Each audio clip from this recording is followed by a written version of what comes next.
Hey, what's going on, everybody? Welcome back to the Beer Battered Sports Podcast, the podcast created for sports fans by sports fans because we believe, and let's be honest, we're the most qualified people to talk about our favorite teams. I'm your co-host Isaac, And I'm Kylie. and we will wait and see if Calvin's going to pop in today. He said he would. Hopefully, we will get the full crew for the first time in God knows how many episodes. But regardless, the show will go on. Welcome to episode 74. Hey, you know what? We're getting really close to 100 episodes, I just realized. We are. I know. We got to do something very special for episode 100. Yeah. I've been thinking of something. Oh, yeah. I can't wait to hear it. Before we go any further, we have a very special message to say.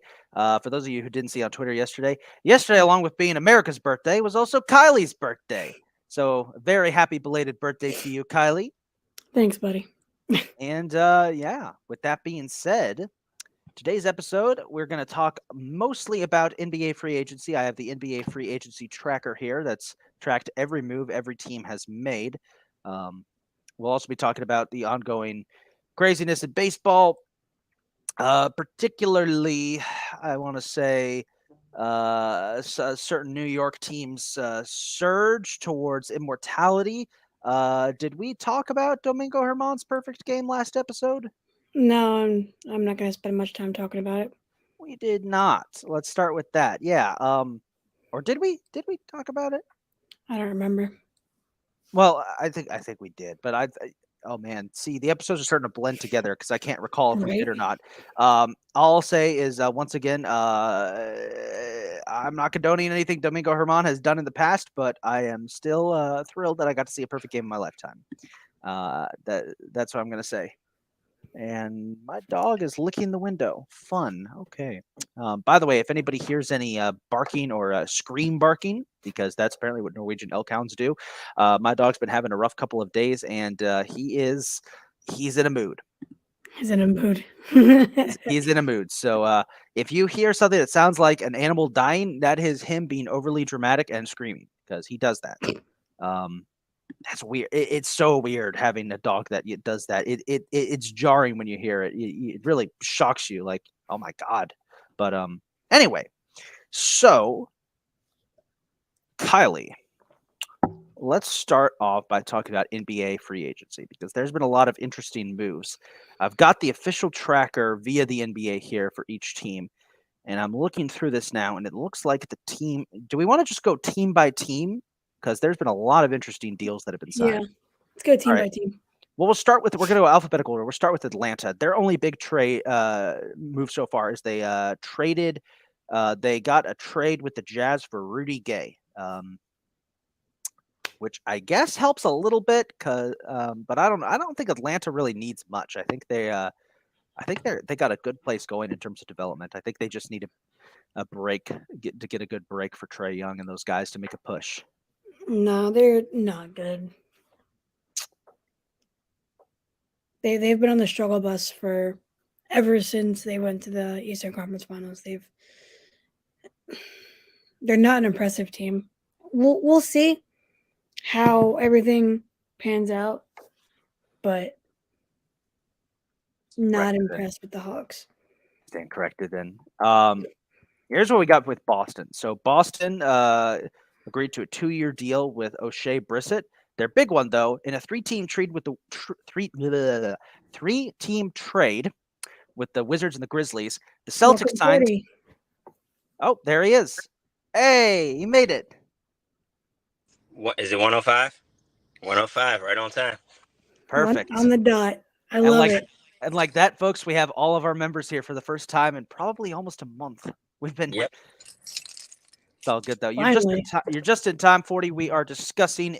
We're going team by team, discussing every team in the NBA, what they have done so far. What's going on, Mike?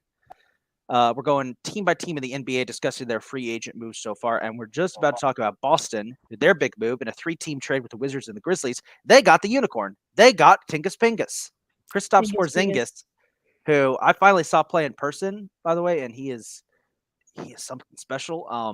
He's going to Boston. I love this move. I think that this gives Boston.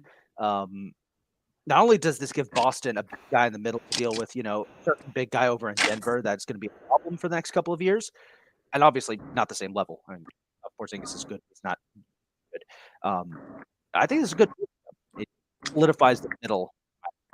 But what do you guys think about it? Riley, feel free to be as salty as you want. No, 100%. I agree with you, Isaac. I actually like the move, just because it gives Boston a guy that can score in the paint. They didn't have too much of that last year. They lived and died by the three-pointer. And then, we saw where that got them in the playoffs. You had games where Jason Tatum's taking 11, 12 threes a game, and it's very unnecessary. So it gives them a better option other than Robert Williams with a guy that can score down low. I think it opens up a lot, and it will open up more opportunities, either assisting or scoring for both Jason Tatum and Jaylen Brown. So I like it. I think it's a good move. Plus, it gives Kristaps Porzingis a better chance of winning a ring, which is something I would love to see finally happen.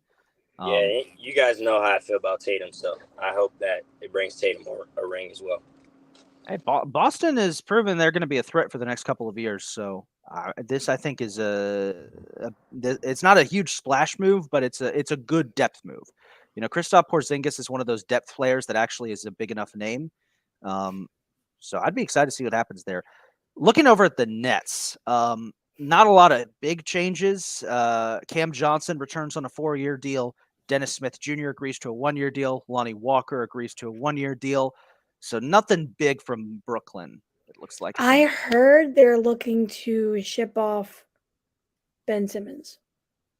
Okay, but where does he go? That's the question. Does anybody want him? I have heard that as well.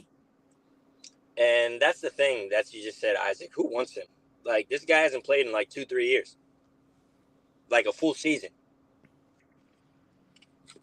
I have no interest at all in of course in Ben Simmons. I've heard enough horror stories from Kylie about her having to experience Ben Simmons. I don't want to experience that. Unfortunately, Simmons is scared of heat culture. He's not going to go to Miami. He's scared. Thank God. He's not built for that. Miami's tough. It is tough. Very few players make it out of Miami. Charlotte has only made one big change. That is a multi-year extension for LaMelo Ball, which is good. He's really the centerpiece they've got going right now. And I mean, Charlotte's one of those teams I look at that they could be a contender if they had some good pieces, but they really need to figure out a core right now. And I think at best, their first big thing was they got to nail down LaMelo Ball, because as much as I'm not a huge fan of him and his style of play, like he's one of those, highlight hoopers that we'll get into when we talk about Houston, because God, I got some opinions. He's damn good, and he's probably the best thing Charlotte's got going for them right now. Well, they did get Miles Bridges back as well, so that helps tremendously. Him and LaMelo seem to have a great chemistry, so that'll help them a lot. Next up, we got Chicago. So it's a 3-year deals, each for Javon Carter and Kobe White, and a 2-year deal for Torrey Craig. Outside of that, nothing else from the Bulls, which kind of concerns me, because that's one of those teams I've been looking at a lot. By the way, speaking of the Bulls, is Lonzo Ball ever going to play again with the situation with his knee? I hope so, but I don't know. That is a great question. They're saying that he looks to be out this whole entire season as well. Damn. That's crushing. It I've all what sucks. Sorry, Isaac. I didn't mean to cut you off, but what no. sucks Go ahead. is Go ahead. his dad is what ruined him. Those stupid Big Baller Brand shoes. He said that was the first start of his injury. Was those Big Baller Brand shoes? He was saying that in an interview that he had to change his shoe. Like when he was strictly wearing Big Baller Brand, he had to change his shoes like 5 times a game because he would bust out the soles and stuff like that. Damn. It's almost as if crazy person doesn't know what they're doing. Like I'll give LeVar Ball credit. I mean, he got his sons on the map, but there's a point in time where you got to step back and stop being a helicopter parent because you could get your son in a situation where his NBA career might be over. It's a shame too because Lonzo was arguably the most talented of all three of them. I agree with that. Lonzo. Yeah, it sucks because I mean, Lonzo wasn't fantastic in LA. It was kind of rough. And then obviously he got sent to New Orleans. He seemed to be improving. And then when he got to the Bulls, it was like he was really getting better and improving and showing to be a very formidable player. But these injuries, man, it really sucks. The key factor is too, they were the 1 or the 2 seed when he got injured. I think they actually had the best. I think they actually had the best record in the East. So that just shows you his impact to that team there. And you see, the problem is looking at Chicago's moves. I don't think Chicago right now is really is taking this as seriously as they should because they haven't really made any big moves so far. They've signed a couple of depth players, but that's it. They're kind of stuck. Yeah, and that sucks because Chicago. I mean, Chicago. I always have a sweet spot for Chicago, mainly because I could have been named Jordan after Michael Jordan. My dad was such a big Bulls fan during the 90s. So I always have a sweet spot for Chicago, and it just sucks to see them in this position because it's weird. It feels weird seeing the Bulls not be good. Speaking of teams in that division, though, the Cleveland Cavaliers are making some moves. So they've re-signed Caris LeVert on a 2-year deal. Nice. They've signed George Niang to a 3-year deal, and in a sign and trade, very big. In a sign and trade, they got Max Strus from the Heat. First of all, good luck with Max. He's a great depth player. He was key in our run to the finals. So treat him well. Treat him well, Cleveland. But those are some big names. The Cleveland, Cleveland has been one of the more consistently better teams in the last couple of years, which is really weird saying because, I mean, it's Cleveland. I see nothing wrong with these moves. I think right now Cleveland knows where they want to be, and they're really showing it with these moves right now. They've been slowly improving every year, which, I mean, the team has been nothing every time LeBron leaves. Every time LeBron leaves, that team is just garbage. So it's nice to see them finally, not only have a star on their team again, but to see them do well. Yeah. Yeah. And Cleveland has such bad luck with all their teams. Yeah, and I mean, you remember after LeBron left, they were shit for a couple of years, but last 2 years, Cleveland, they've been slowly and surely building, and this last year was the first time they made it out of the play-in tournament into the actual playoffs since LeBron had left.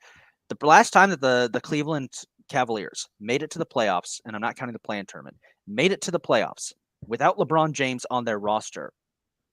You guys want to give a guess?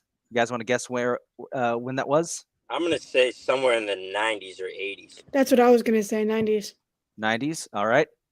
You guys want to name give me a name, give me a specific year in the 90s. I'm going to go 90.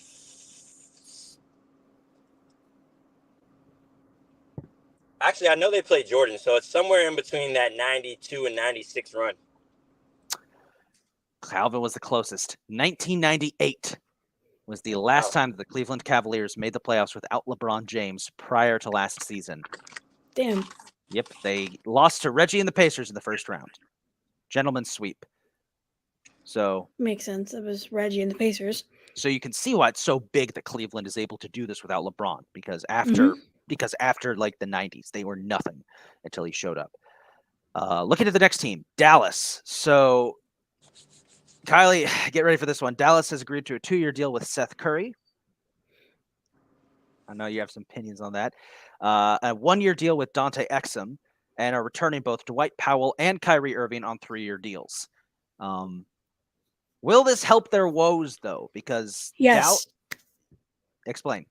So, Dallas, before we went live, Dallas and Matisse Thybulle have a deal. So Matisse is going to go to Dallas unless Portland matches their offer.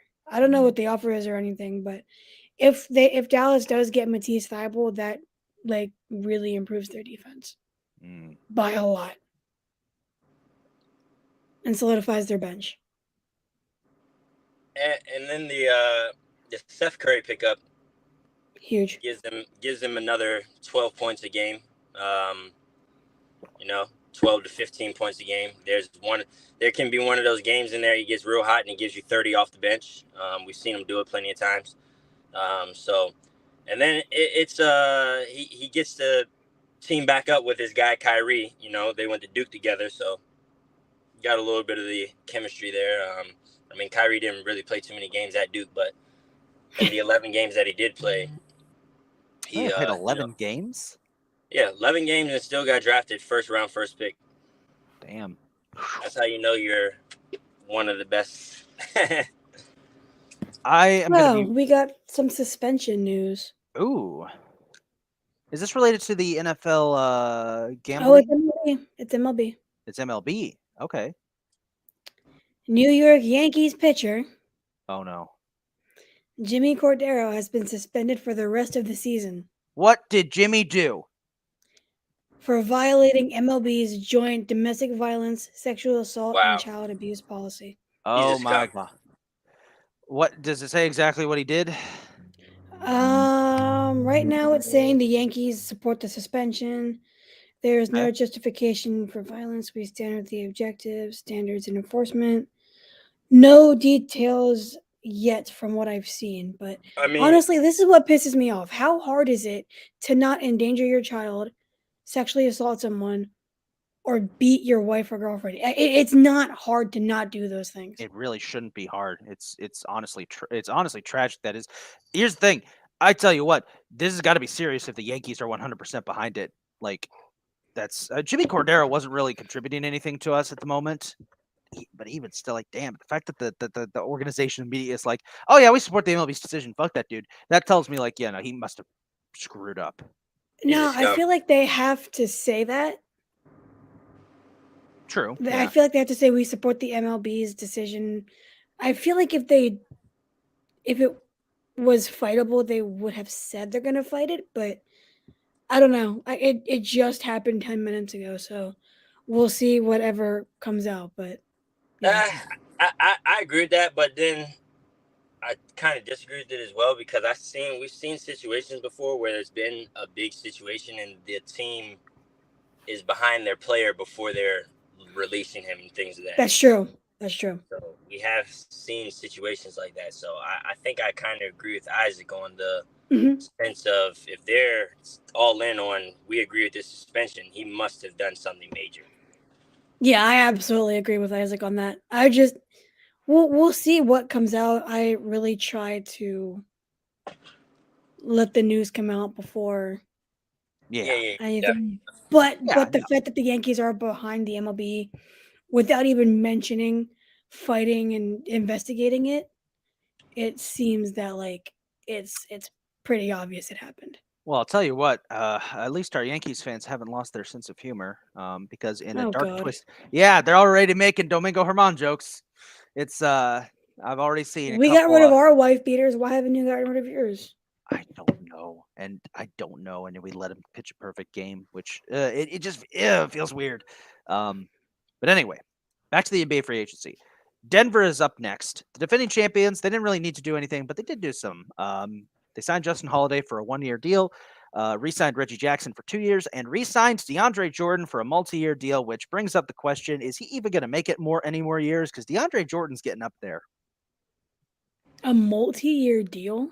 Yes, That is being reported via Chris Haynes, by the way. NBA gives little links to who's actually reporting, which is really nice. They don't just say, oh, this was reported. They actually show you where it was linked to. Multi-year, he could survive it just due to the fact that he won't have to play too much just because Jokic plays 38 minutes a game. So for most of the season, if not the entire season. If he's sitting on the bench and he's only getting 8 to 10 minutes a game, I can play on a multi-year deal at 30 plus years old if I'm only getting 8 minutes a game. Hell, Braun's playing almost 40 minutes a game at 39. I don't know how he's doing different. it. That's different. He wasn't. That's true. He wasn't built here. He was built somewhere else. That's different. Swear to God, that dude was not made in America. He's made in a lab. Oh yeah. Detroit only has one big addition. In a trade with the Wizards, they got Monte Morris. I don't know if that'll help, but we'll see. I don't think that's going to help him too much. No. Now, here's a big one. Golden State.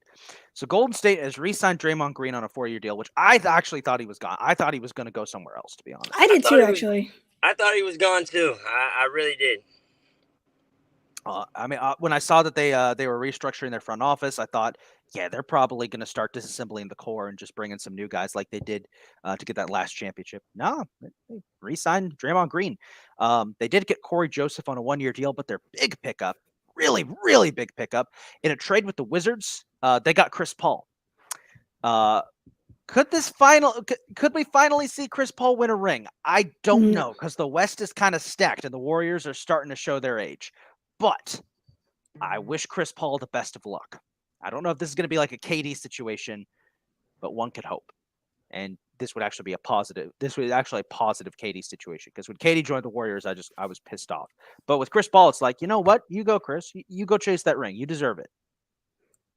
Well, on paper, I'll tell you, it looked phenomenal. You feel me? You can start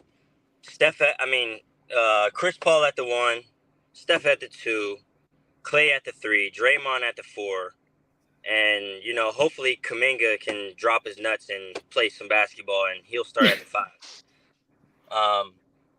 So that on paper looks absolutely fantastic. Plus all the people they have coming off the bench. I mean, they did lose DiVincenzo. They lost somebody else too, but I forgot. But they still have a solid bench. At the end of the day, they still have that guy number 30. So as long as number 30 is on that team, they can make as far as a run as they possibly want to make. So paper-wise, they look excellent. As far as Chris Paul winning a ring, though, like you said, Isaac, the West is just way too stacked for us just to say the Warriors are going to go win a ring because they got this great addition. Don't get me wrong. Chris Paul can still assist like he's in year 1 and give you 20 assists a night if he needs to. But I just don't think that this is the extra piece that gets them over all the rest of the people in the West here. I don't think so either. Because, yes, they have number 30, but 30 is nothing like that guy over there in LA that wears number 6. It's different when you're carrying teams.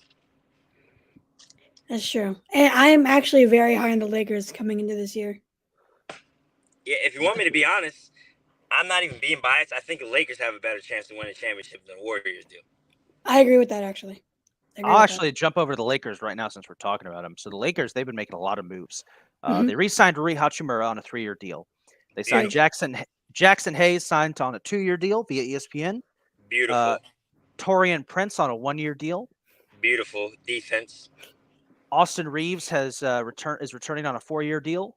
That's the best. That's the best signing they made all off season. Oh yeah. A 2-year deal with Cam Reddish. I like that one. Love it. Great shooter. Good defense. They have re-signed D'Angelo Russell for 2 years.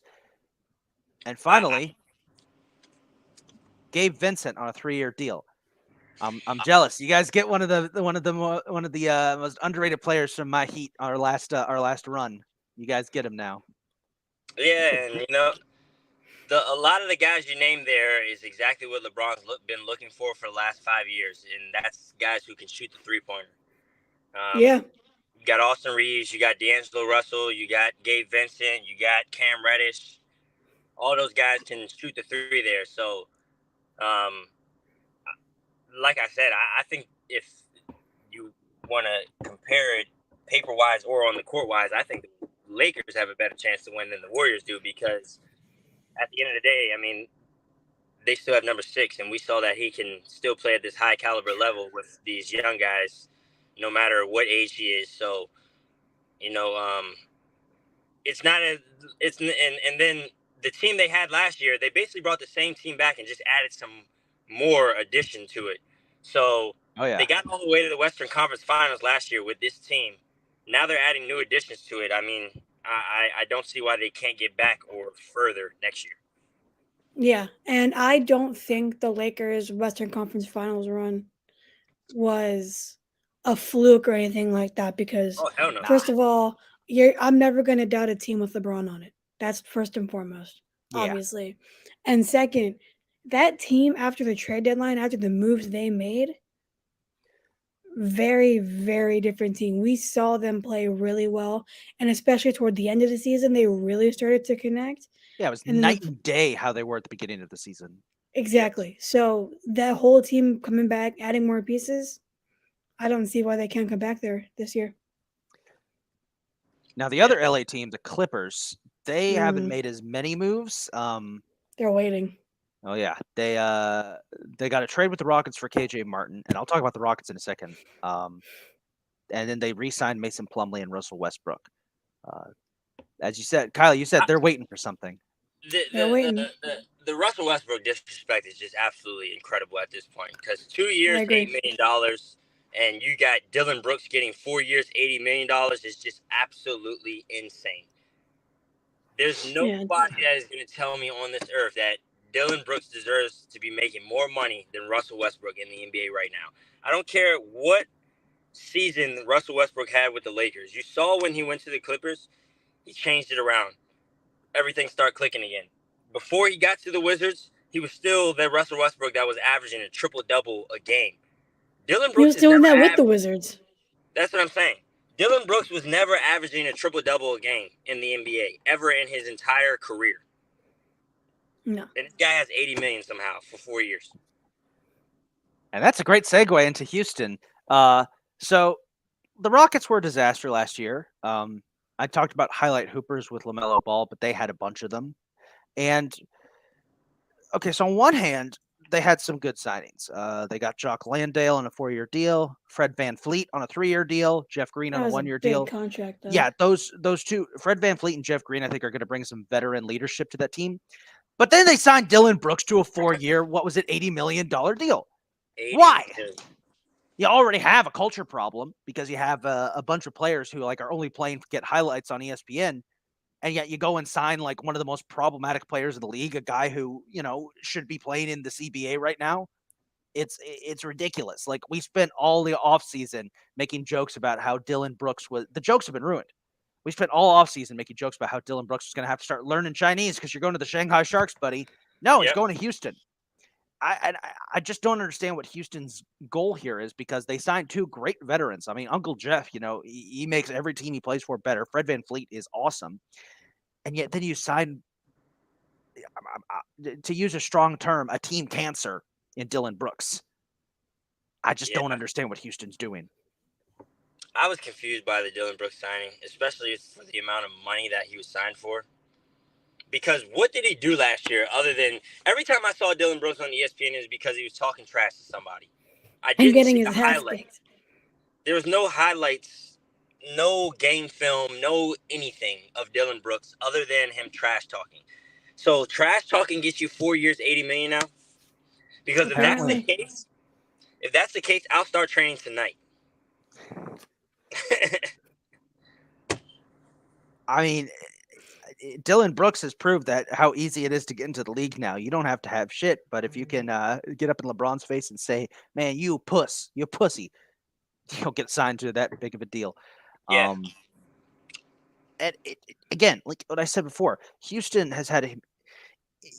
been having this huge culture problem in that they just don't have any players who want to play for the team. I think VanVleet will fix that. Yeah, I think the veterans they're bringing in could help with that, but again, like it's so hypocritical because then they go and sign Dylan Brooks.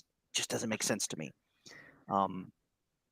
So I did say this though. They did hire Ime Udoka as their head coach. So Yeah. that Mhm. actually Ime, did I say Ime? So that might help them out a bit. But I still just don't get the Dylan Brooks signing. I never will. It's gonna come Yeah. back and bite them in the ass. Here's the Pacers. So Pacers, I'll do this one quick. 2-year deal with Bruce Brown, 5-year extension with Tyrese Halliburton, and in a trade with the Knicks, they got Obi Toppin. Pacers are setting themselves up here. They are.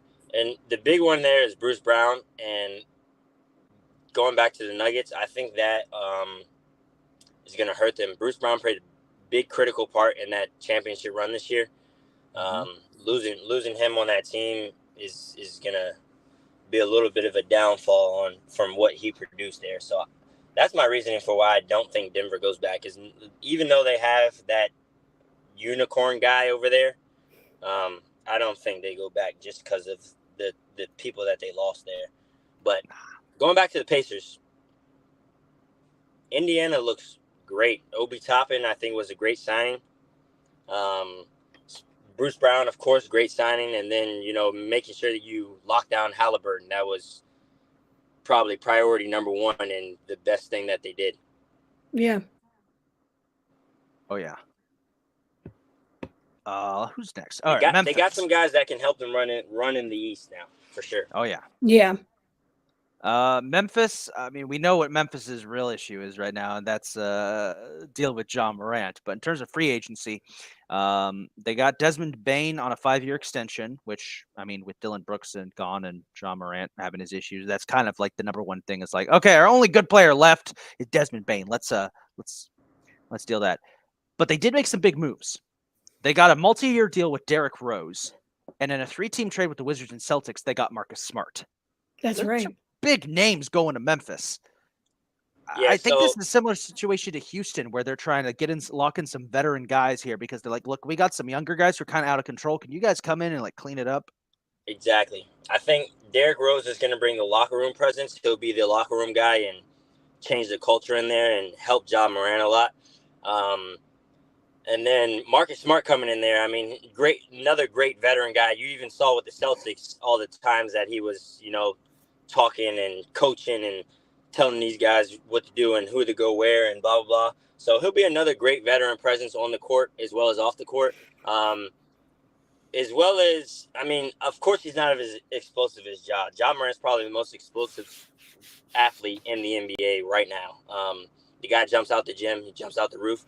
But Marcus Smart is not that far of a fall off from Ja as a starting point guard because, he started every game he played in last year. I'm pretty sure there was consecutive years where he started 82 games in consecutive seasons. So he gives you the, he has that stamina to give you longevity on the court all season and things of that nature. He won Defensive Player of the Year just 2 years ago.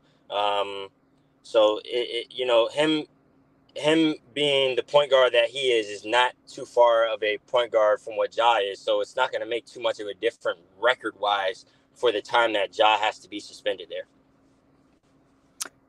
Unrelated, but I just realized Marcus Smart looks like Kang the Conqueror from the MCU.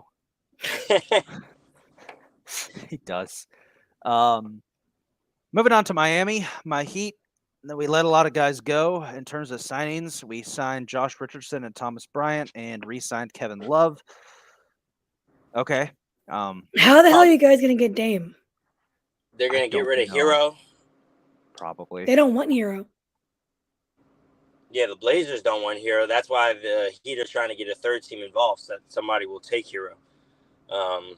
I enjoy Tyler Hero, but I'm willing to give him up for Dame. Of course. All right, so let's talk about that for a second, though. Yeah.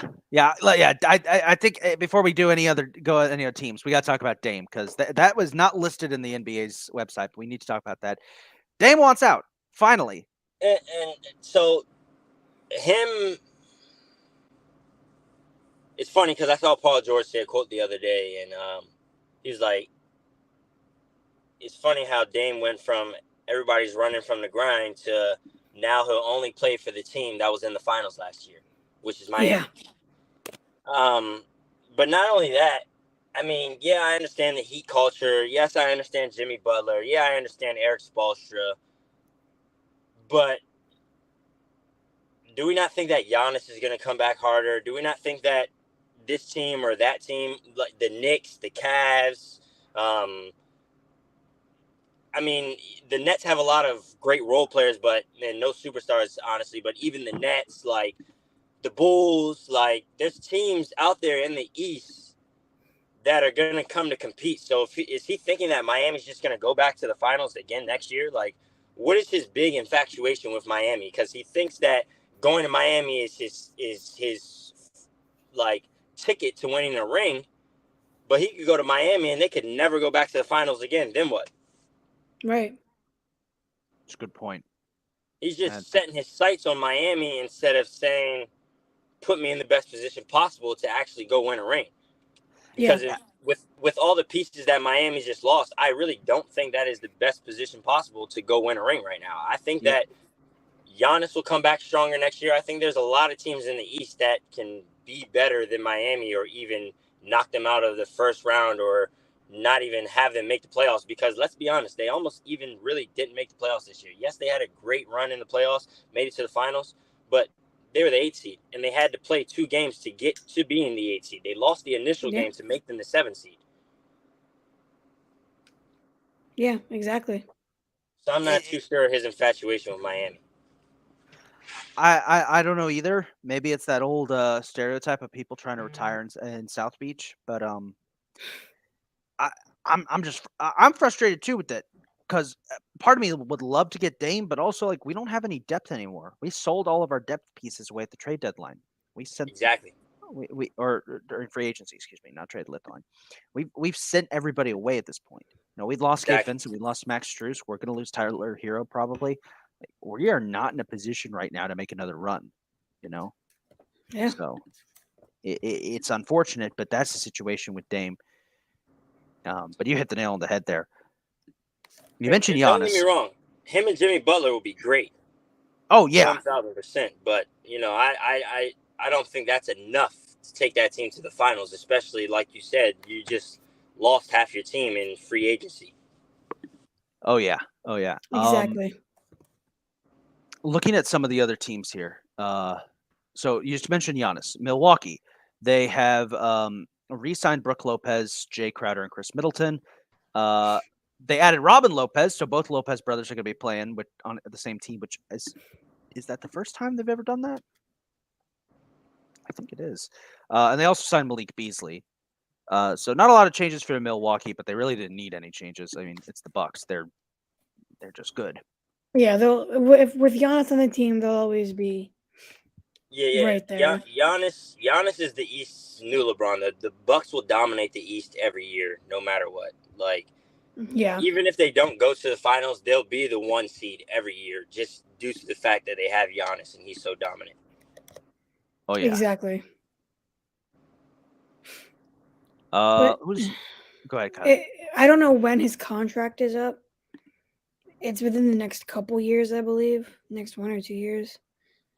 So I've already seen some stupid ESPN analysts just bored and needing of clicks, and they've started to talk about where Giannis is going to go and all that crap.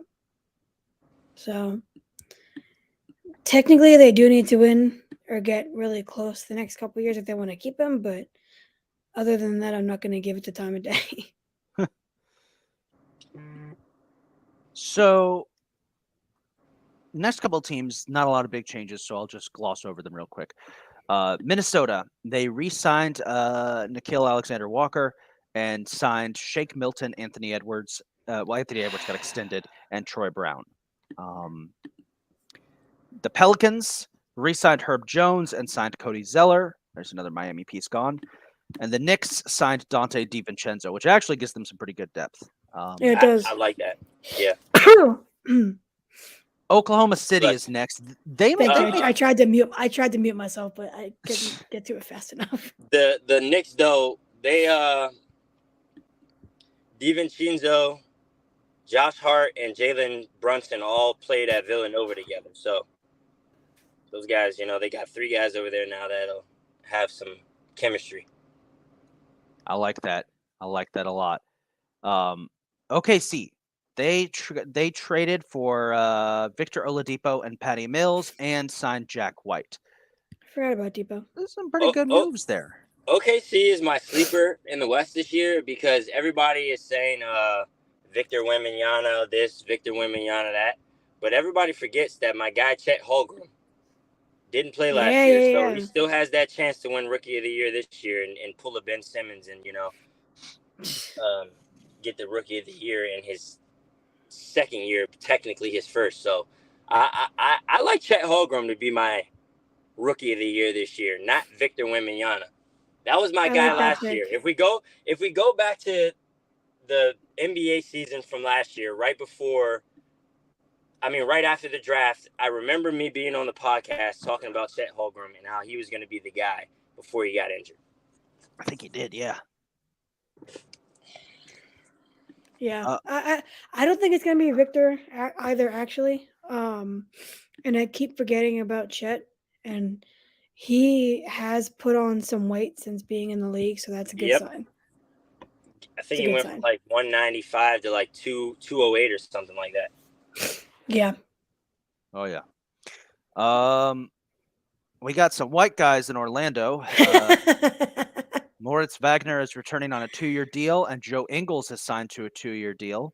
Some good veteran presence there for the Magic. Help some of their younger guys. Philly. The only major move that Philly has made so far, it looks like, is signing Pat Bev. So, Kylie. Pathetic ass team. And I think that's all we need to mention for Kylie's sanity. Mm-hmm. Hey, how the Phillies doing? Just checking in real quick. How the Phillies doing? At least I have the Phillies because this Sixers team is not going to do a goddamn thing in my lifetime. Like I'm already out on this season. There's no way this team does anything. I don't even know if they go to the playoffs this year. That could be an overreaction because we do have Nick Nurse, but like, it's hard to take this team seriously right now. I can't take this team seriously. Let me look at Harden and Embiid looked like they were having a good time at Michael Rubin's party yesterday. So maybe they're convincing each other that maybe he was convincing Harden to just stay one more year. Let's do this thing. So it's possible. Speaking of that party, could somebody explain to me what Michael Rubin's party was all about? Because I saw that all over social media and had no idea what was going on. So he has this white party every year. Yeah, he has a like all white party every year on 4th of July, and basically all the biggest name athletes and people, like not just athletes, musicians, everything. The biggest people are there basically. Like Robert Kraft was there, Tom Brady. You had Jay-Z, Lil Baby, like all the top people in the world. James Harden, Joel Embiid. I think LeBron made an appearance there for a second. I think so. Yeah, so that's basically what Michael Rubin does. He basically just has a big ass party with all his billionaire rich friends. So is it weird that I saw pictures of that and thought to myself, I have no interest in going to one of those ever? I'm not gonna lie, I would 100% go to one. I wouldn't, honestly. If I had the clout, I would 110% go to one. I don't know. Tom Brady was high as a kite out there. Dude, I'm telling you. He had this one picture. It was funny. It was like him, James Harden, I think Embiid, and somebody else, and Tom's throwing his middle fingers up. It was hilarious. Like, look at this guy enjoying retirement. Look at this guy enjoying retirement for once in his life. Good for Tom. Love it. Back to the NBA free agency. Only got a couple more teams to go. No team has made more moves so far this free agency period than the Phoenix Suns. So here, get ready. Okay, a three-team trade with the Wizards and Pacers. They got Bradley Beal, Jordan Gooden, and Isaiah Todd. They signed Keita Bates-Diop, Drew Eubanks, Eric Gordon. I'm gonna butcher this name. Chimezie Metu, and Yuta Watanabe, and they re-signed Josh Okoji and Damian Lee. So they have made more moves than anybody else. The only team close to them in terms of how many moves they made is the Lakers. Biggest signing, obviously, is Bradley Beal, but still, like, they really went in for depth in this free agency period. I tell you what, on paper, they look like the team that should win the NBA Finals next year. But injuries happen, real life happens, chemistry happens, things of that nature. I can't just give it to them automatically because they have Kevin Durant, Bradley Beal, and Devin Booker now. Like, it doesn't. I don't look at it and be like, it's like, oh shit, Steph Curry, Kevin Durant, Klay Thompson. Like, that team was crazier than Kevin Durant, Devin Booker, Bradley Beal. Like, if I had to look at a lineup, I'd much rather look at Kevin Durant, Bradley Beal, Devin Booker than Steph Curry, Klay Thompson, Kevin Durant, Iguodala, Draymond Green. Like, that team was absolutely insane. So paper-wise, they look excellent, but I just it is so many. Beal is ridiculously injury prone. That is true. Yeah. There's so many stupid superstars, and three of those superstars. Stupid stars. 3 of those superstars are injury prone, just like you said, Kylie. Like, we've seen KD deal with injuries, we've seen Bradley Beal deal with injuries, and we've seen Devin Booker deal with injuries. So, like, how many games does that 3 of the core play together? We could have another episode of Kevin Durant in Brooklyn where him, Kyrie, and James Harden played like 35, 40 games together in a total span of 3 years. So, It sucks though, bro, because they were the most unstoppable team in the league when they all played. Oh yeah, definitely. We're if you want me to be honest, they would have won that year that Kyrie and James got injured in the playoffs. Absolutely. They absolutely would have won. And this is what separates us from like ESPN, because they're already claiming the Suns are going to beat the champions next year. I think like a lot of sports media personalities, like, you can tell who's authentic if they like step back and like actually look at the whole picture. But like, we've seen it before, like even in different sports, like football, for example. Like, yes, they made it there, but everybody just assumed already. As soon as they made the AJ Brown trade, everybody was like, "Oh yeah, the Eagles are winning the Super Bowl." It's like, hold on, relax for a second. There's 31 other teams in the NFL that still have to play 17 games just like these guys do. Can't just give them the Super Bowl. Like I said, yes, they ended up making it there, but everybody's prediction of them, oh yeah, the Eagles are going to win the Super Bowl, actually ended up being wrong because they lost to the best guy in football right now, Pat Mahomes. And that's just like this next year coming up. I've heard people already say, oh yeah, there's no way the Eagles lose it this year. Calvin, you're playing with fire right now. Like, Kylie and I might not be in the same room, but she could still reach across.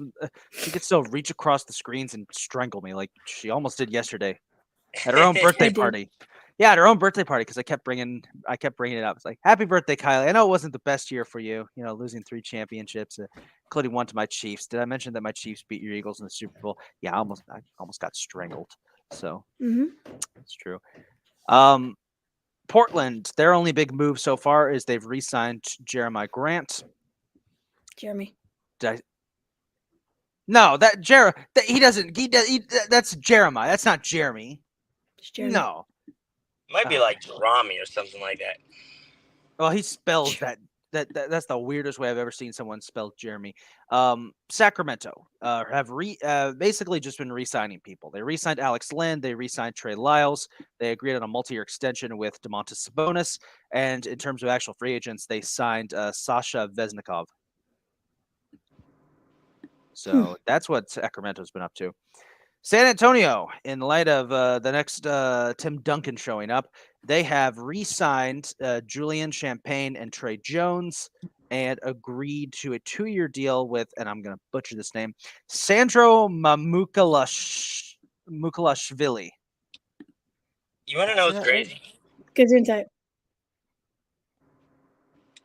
What's crazy is how life is already written, because Victor Wembanyama, they're saying it's supposed to be this next big thing, like the next chosen one, things like that.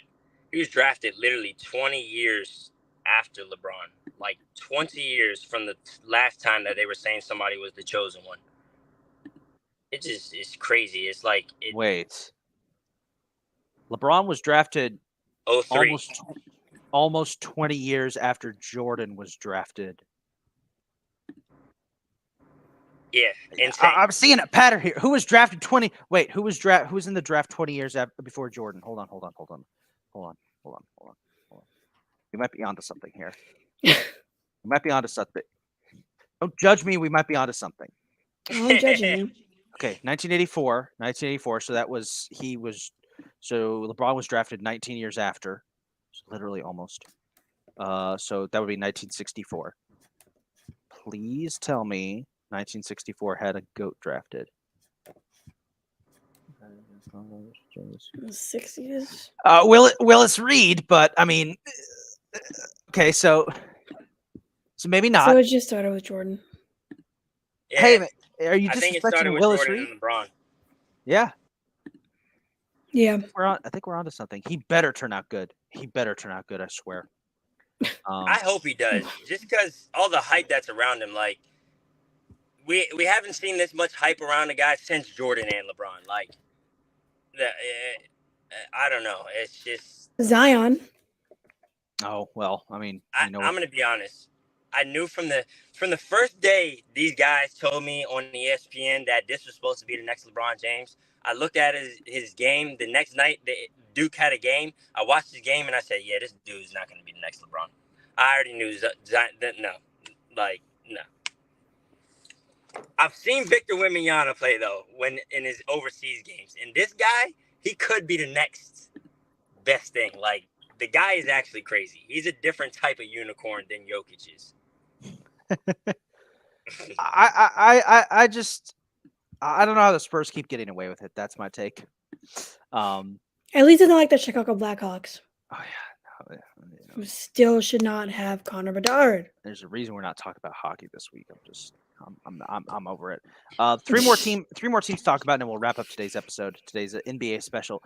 So Toronto have signed Jalen McDaniels and Dennis Schroeder, and re-signed Jakob Poeltl. Losing Fred VanVleet, I think, is still going to really hurt. Yep. I think Toronto's competitive window has slammed shut. Last year kind of proved that. Plus, yeah, I think Schroeder signing is cool. It's nice. I'm pretty sure. I think he is Canadian as well. So Dennis Schroeder? I thought he was German. Oh yeah, German. That's what he is. Yeah, he's German. Yep. But yeah, Dennis Schroeder signing is a good signing. I mean, great role player guy. Yeah. So I mean, the Raptors will be okay. They still have Siakam, things like that. But VanVleet leaving that team is definitely going to be a big factor. Losing VanVleet is gonna hurt them a lot. But you're right. With Siakam still there, they're still going to be somewhat competitive. The Utah Jazz extended Jordan Clarkson for 3 years and traded for John Collins. So, okay, solid stuff for the Jazz there. And our last team, the Washington Wizards, in a three-team trade with the Grizzlies and Celtics, they got Tyus Jones, Danilo Gallinari, and Mike Muscala. They re-signed Kyle Kuzma on a 4-year deal. They traded Jordan. They got Jordan Poole and Ryan Rollins in a trade with the Warriors. And in a 3-team trade with the Suns and Pacers, they got Landry Shamet. Shamet. Call me crazy. I'm bad with names, as you can tell. I'm agreeing with you. Before you even say it, I'm agreeing with you. I know exactly what you're going to say. What am I going to say? They look like a great team. They could be a great team. They do. I look at this Wizards team and I say it's not perfect. And I'm not going to go out there and say, they're going to the playoffs immediately. But they got some good pieces in those trades. It wasn't like they got traded for some shit. They actually signed some guys who I think could be pretty good. And this is the thing too. Everybody looks at it, the Jordan Poole, like, oh, well, you saw what he just did at the end of his career with the Warriors, blah, blah, blah. I think that team put too much pressure on him. And the reason I say that is because you had the Draymond situation at the beginning of the year. And then after that, you're coming off the bench behind the greatest shooter in NBA history. Right. So then, you start splashing a couple threes and everybody names you the third splash brother and this, that, and the third. And now you have to play up to that standard every single night. And there's a standard that you have to play to every single night when you're with the Warriors. So then you stop playing the game how you usually play, which is yourself, and you start trying to feed into the standard mandatory situation that you feel as if you need to be at every night instead of playing the game as yourself. I think in Washington, he's going to be able to be himself again. He's going to be able to play basketball the way Jordan Poole plays basketball. And like Isaac said, call me crazy, but I think him and Kyle Kuzma is going to be a phenomenal duo with one another. I think they'll feed off each other perfectly. They'll definitely be better than a lot of people are expecting. I wouldn't put it past them at all. And a lot of those guys that Isaac named were great pieces and role players for any team. It doesn't even matter if it's the Wizards. On the Wizards, they could be stars just because, where they're at. On other teams, they would be great role players. But all those guys that he named were, great pieces to any team in the NBA. Yeah. For sure. Yeah. And that's my thing about the Wizards. Like, the Wizards aren't a terrible team. If you've watched the Wizards, I mean, obviously they lost Bradley Beal and Kristaps Porzingis, who were two key pieces, but they're still a pretty solid outfit if you look at the names they've got there, and they've got keeping the depth. Kuzma too. Yeah, they've got the depth too. Like, I'm just saying, they've got the pieces. I thought Kuzma was going to Phoenix for sure. Imagine. Oh yeah. Now, if Kuzma would have went there, then that would have gave them another piece. Then I may be agreeing with ESPN and saying these guys are winning the championship, because Kuzma can give you 30 a night if he wants to. Yeah. I agree with that for sure. I mean, you all know I love Kuz. Yeah. All those are cool, but number 6 is still in the league, so. I want to end this episode by quickly talking about one thing from the NBA and I'm just going to gloss over this very quickly because I don't think it's very advertiser friendly. Have you guys kept up with any of the drama about Zion and a certain adult film star named Mariah Mills? A little bit. She My got guy his Zion- name tattooed on her face. My guy Zion was in Paris yesterday with Jordan and Jason Tatum. I don't believe I don't believe any of the drama, but I will say it is some of the funniest stuff I've ever seen. The memes It's coming out of freaking it. hilarious. The memes coming out of it have been phenomenal. Yeah, it is hilarious. It's definitely hilarious. Like, she's making herself look so bad. I know. And it's For like, the do you internet not- too. Like, Exactly. That's the biggest part of it. Like, why? The internet's forever, man. and it's like you have his phone number. You feel me? Obviously, you have his phone number. We've seen your text messages with the guy at this point. So, like, why don't you handle that with your text messages there and keep it in your text messages, not on social media? So Right. I'll say this about that. There's a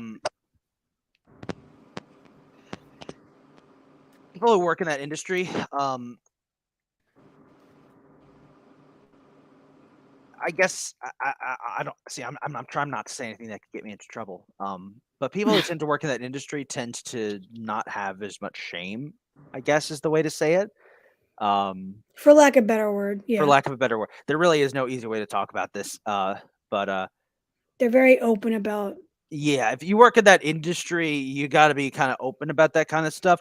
Even so, this has been all the drama here has just kind of been, it's stupid. It's what it is. It's very stupid. Oh yeah. With that being said, Kylie, would you like to do the honors of signing us off? Hell yeah, buddy. All right. right. So this concludes this week's episode of the Beer Battered Sports Podcast. The first time in a long time with all three of us and no technical difficulties. Wonderful. We're 2 for 2 today. Don't say it yet, 2 for Kylie. 2. Don't say it yet, Kylie. I'm saying it. And thank you guys for listening. We will see you guys next week at 1 o'clock as always. Oh, yeah. Hopefully with the same results as this week. And yeah, we'll see you next week. Thanks for watching. Peace, guys. Oh, and check out our merch. And we're brought to you by Fired Up Sports. Oh, yeah. Link in bio. Check out other podcasts. You know the deal by now. Peace. Peace. Later.